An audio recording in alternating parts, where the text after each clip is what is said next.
പ്രപഞ്ചം മുഴുവൻ പൂമ്പാറ്റകൾ. എപ്പോഴെങ്കിലും നിങ്ങൾ പൂമ്പാറ്റകളുടെ ചിറകടിനാദം കേട്ടിട്ടുണ്ടോ?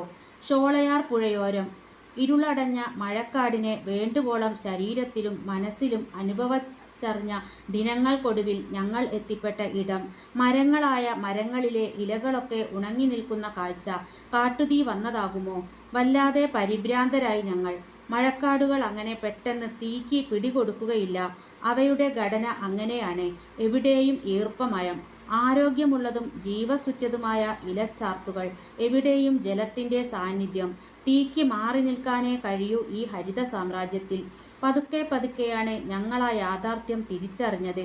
ഇലകളായ ഇലകളൊക്കെ ചിത്രശലഭങ്ങളായിരുന്നു. ഒരു വനപ്രദേശം മുഴുക്കെ ലക്ഷക്കണക്കിന് പൂമ്പാറ്റകൾ. ഇലകളുടെ പച്ചനിറം മറച്ചുകൊണ്ട് അവ വൃക്ഷങ്ങളിലും ചെടികളിലുമൊക്കെ പറ്റിപ്പിടിച്ചിരിക്കുന്നു. കോമൺ ക്രോ എന്ന ചിത്രശലഭമായിരുന്നു കൂടുതലും. പ്ലെയിൻ ടൈഗറും ഒപ്പമുണ്ട്.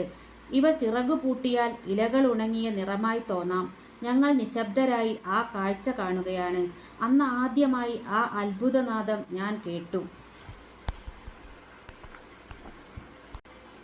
പൂമ്പാറ്റകളുടെ ചിറകടിനാദം. ലക്ഷക്കണക്കിന് പൂമ്പാറ്റകൾ പറന്നുയരുന്ന അത്ഭുത കാഴ്ച. അവയ്ക്കിടയിൽ സ്വയം മറന്ന് എല്ലാ ചിന്തകളെയും വിട്ട് ആ സ്വപ്നലോകത്തിൽപ്പെട്ട് കണ്ണുകളിൽ വിടർന്ന കൗതുകവും അത്ഭുതവും കൊണ്ട് ഞങ്ങൾ തികച്ചും കുഞ്ഞുങ്ങളായി രൂപാന്തരം പ്രാപിക്കുകയായിരുന്നു. പൂമ്പാറ്റകളുടെ വലയത്തിൽപ്പെട്ട കുഞ്ഞുങ്ങളെപ്പോലെ അങ്ങനെ. കാതിൽ വീണ്ടും ചിറകുകളുടെ മൃദുമന്ത്രണം. ഞങ്ങളപ്പോൾ ആ മഴക്കാടിൻ്റെ ഹൃദയഭാഗത്തായിരിക്കണം. പുലരി വെയിലിൻ്റെ സ്വർണ്ണക്കീറുകൾ ഇലച്ചാർത്തുകൾക്കിടയിലൂടെ അരിച്ച് വീണു തുടങ്ങി. ഈർപ്പമാർന്ന മണ്ണടരുകളിൽ നിന്ന് ഉയരുന്ന നീരാവിക്കിടയിൽ പൂമ്പാറ്റകൾ പാറി നടന്നു.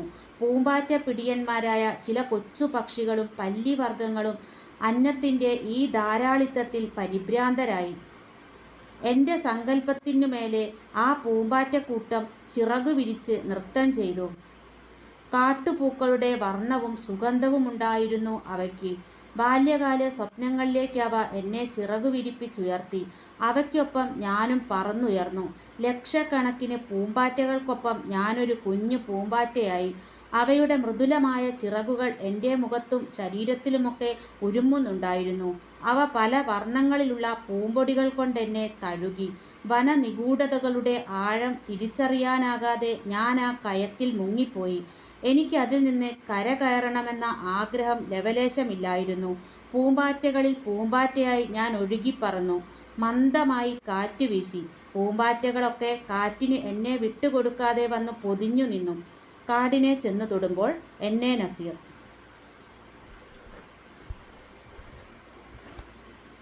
എന്നെ നസീർ 1962 ജൂൺ 10 എറണാകുളം ജില്ലയിലെ പള്ളിപ്പുറത്ത് ജനിച്ചു. ഒരു വന്യജീവി ഫോട്ടോഗ്രാഫറാണ്.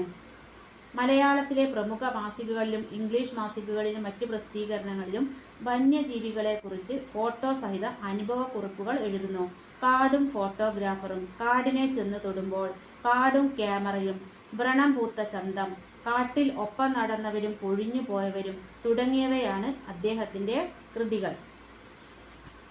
പ്രപഞ്ചം മുഴുവൻ പൂമ്പാറ്റകൾ എന്ന ഈ പാഠഭാഗത്ത് കാടിനെ ചെന്ന് തൊടുമ്പോൾ എന്ന പുസ്തകത്തിലെ ഹൃദ്യമായൊരു പ്രകൃതി നിരീക്ഷണ ഭാഗമാണ് നമ്മൾ പാഠത്ത് കണ്ടതിലെ. കാടിൻ്റെ ദൃശ്യഭംഗി ധാരാളം എഴുത്തുകാർ വിവരിച്ചിട്ടുണ്ട്. എന്നാൽ ഇവിടെ എന്താണ്?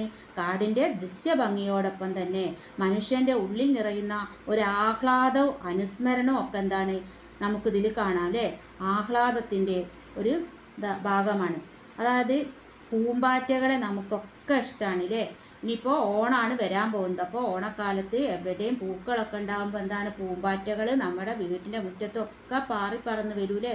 ഇവിടെ എന്താണ്, അദ്ദേഹം ഒരു യാത്ര പോയപ്പം ഒരുപാട് പൂമ്പാറ്റകളെ, അതായത് ഒരു പറ്റം പൂമ്പാറ്റകൾ എന്നറിയാം അല്ലേ, അദ്ദേഹം കാണുകയുണ്ടായി. അതിനെ അനുസ്മരിച്ചുകൊണ്ട്, അതിനെ ഓർത്തുകൊണ്ട് അദ്ദേഹം എഴുതിയ ഒരു വിവരണമാണ് നമുക്കിപ്പം പാഠഭാഗത്തിൽ പഠിക്കാനുള്ളത് അല്ലേ?